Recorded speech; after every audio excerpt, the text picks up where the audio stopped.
Good day! I'm Teacher Caitlin from Pinoma National High School, Schools Division of Cauayan City. Welcome to Week 1, Lesson 1 of Oral Communication in Context. For most people, communicating is the part of English they do the most.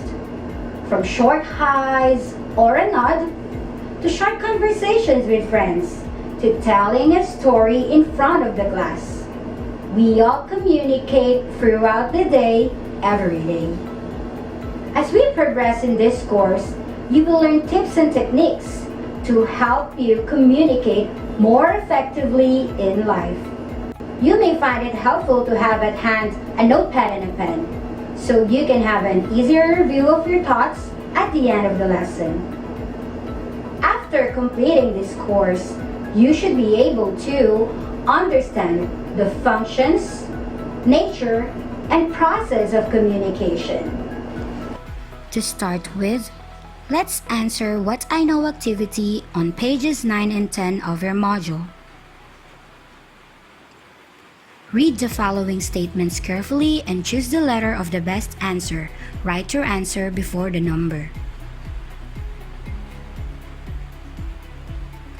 This is to assess how well you know about our topic for today. 1. Jeko turns his back to Lara without saying anything because he is in pain. In what process of communication Jeko is in the given situation? A. Receiving, B. Providing feedback, C. Transmitting, or D. Generating. 2. Maria, a grade 12 student, has been trying to analyze what her classmate told her regarding their report tomorrow. In what process of communication Maria is in the given situation?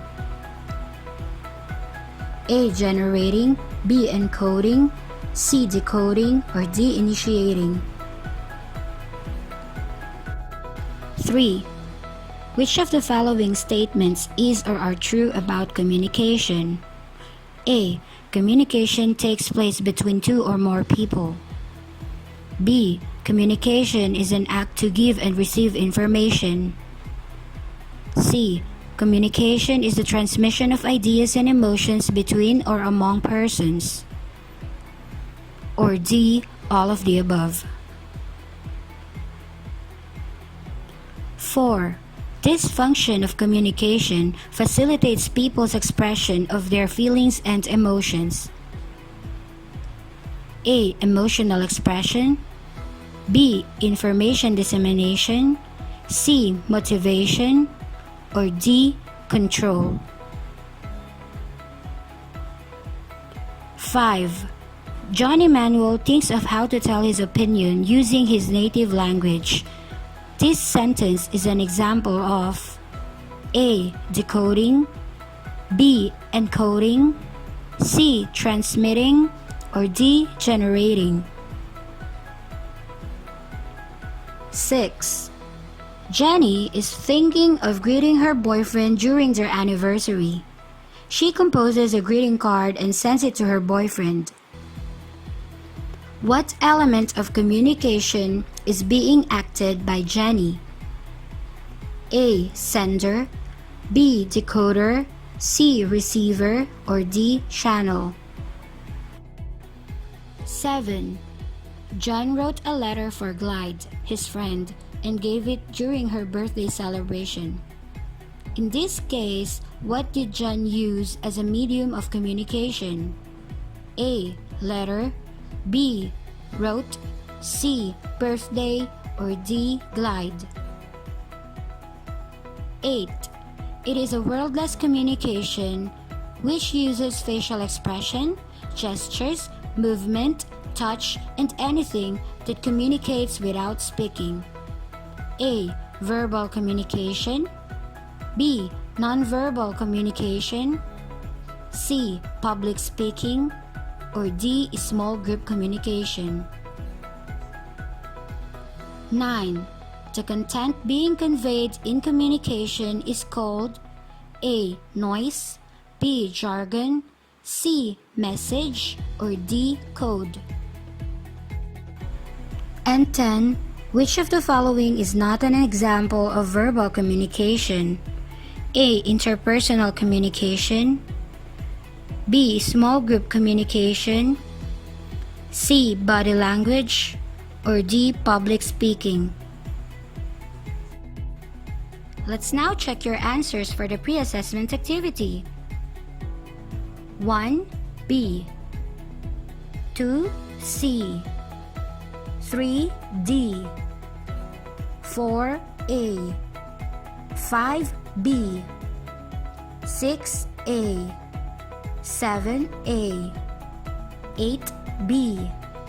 9. C. And 10. C. How many correct answers did you get? As we go along with our discussion, you would learn more about communication. Let's go to page 11 of your module. In linking what you already know about the topic, using the semantic web, write down as many words that you could relate to the word communication. Here are the guide questions. What is communication for? How to use communication effectively?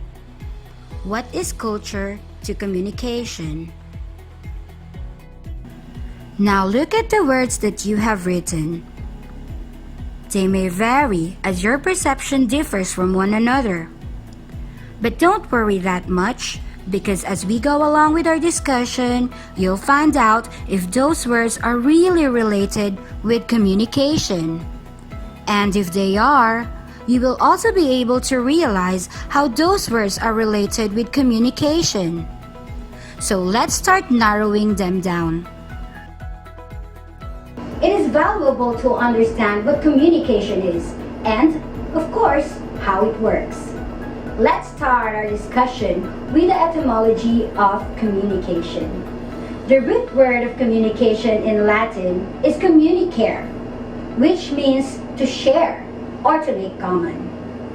Communication, as defined in Merriam-Webster Dictionary, is the act or process of using words, sounds, signs, or behaviors to express or exchange information or to express your ideas, thoughts, feelings, etc. to someone else.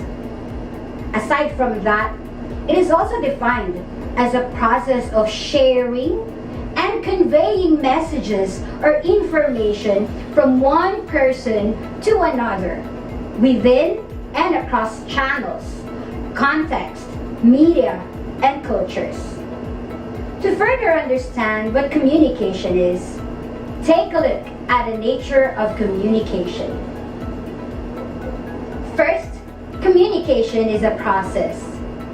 The first keyword in each definition presented earlier is the word process.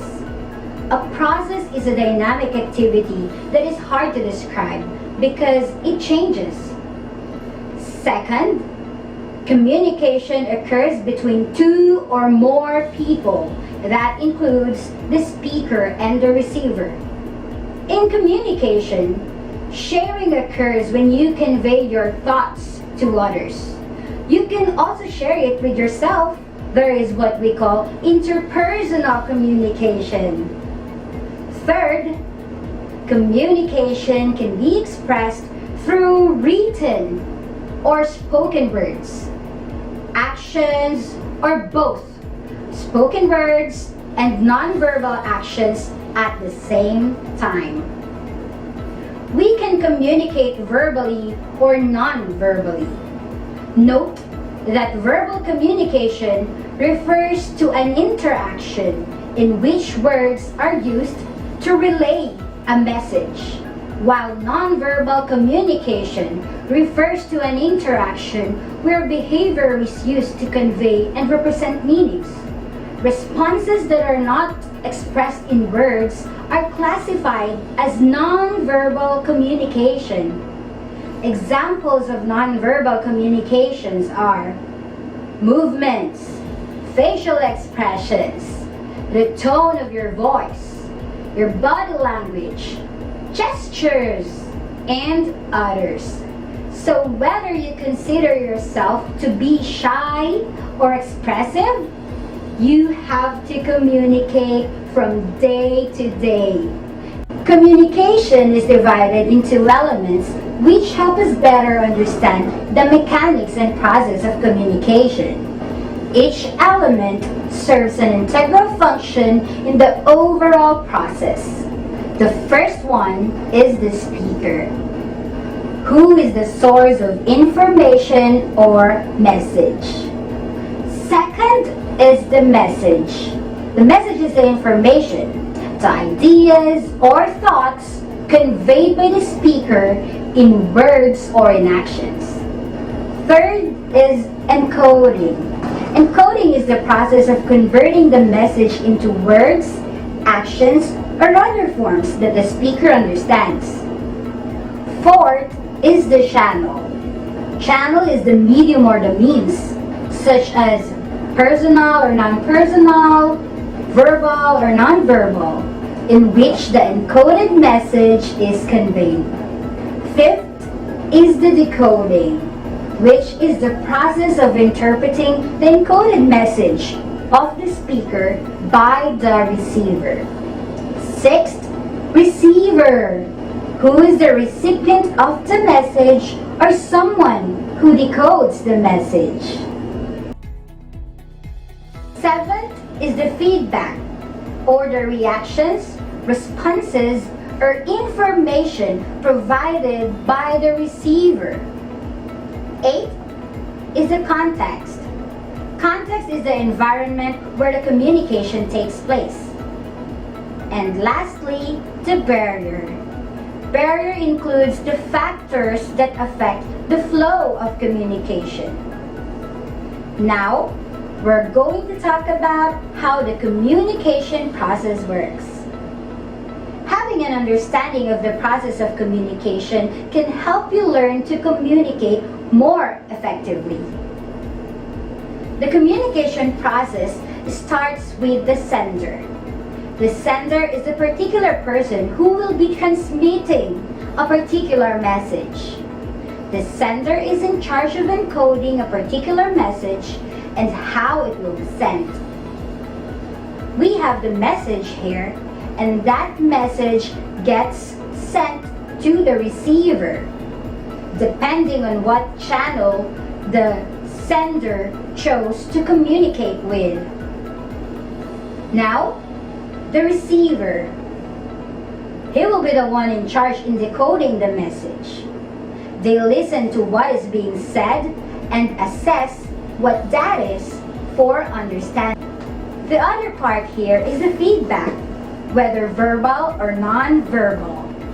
It is very important because the sender is looking for some feedback to see whether or not their message is understood, or maybe the receiver could ask clarifying questions. Looking at it, the speaker encodes the message, the receiver decodes the message, trying to understand the particular message we have based on context. From that, the receiver would send or provide feedback to the sender, and that is how the communication process works. Communication arises naturally. What does communication do? It helps to know the functions of communication to answer that. There are 5 functions of communication. These are control, social interaction, motivation, emotional expression, and information dissemination. The first one is control. Communication functions to control behavior of others. An example is when a team leader orients her team members on their office's new project. Second is social interaction. Communication functions to interact with others. An example is when a person talks to another person about their plans for the holiday break. Third is a motivation. Communication functions to persuade another person to change his or her opinion, attitude, or behavior. An example is when a person raises a poster to persuade other people to protect themselves from coronavirus. Fourth is emotional expression. Communication functions to facilitate people's expression of their feelings and emotions. An example is when you cry to someone to express your sadness. Fifth is information dissemination. Communication functions to convey information. An example is when a teacher discusses concepts in mathematics. And this video is also an example of information dissemination.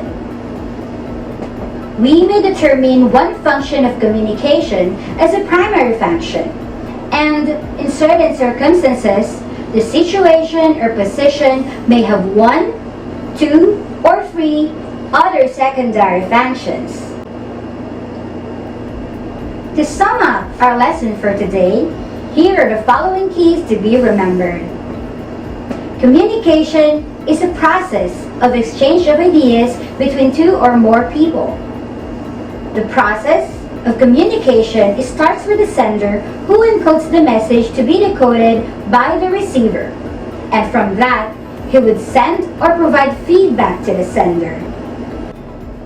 The functions of communication are control, social interaction, motivation, emotional expression, and information dissemination.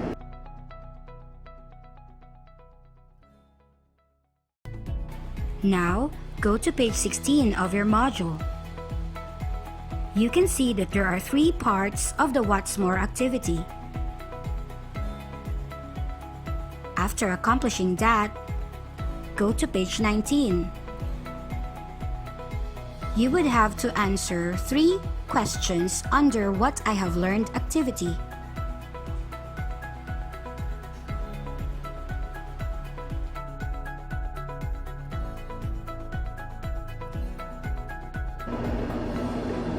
So far, we have discussed the nature, functions, and process of communication. In the next lesson, we will continue to discuss the various models of communication. For your assignment, answer pages 23 to 24. Before we end this video, I will be leaving you with a quotation from an American-Canadian public speaker, Brian Tracy. Communication is a skill that you can learn. It's like riding a bicycle or typing. If you're willing to work at it, you can rapidly improve the quality of every part of your life. That ends our lesson for today. See you next meeting. Goodbye.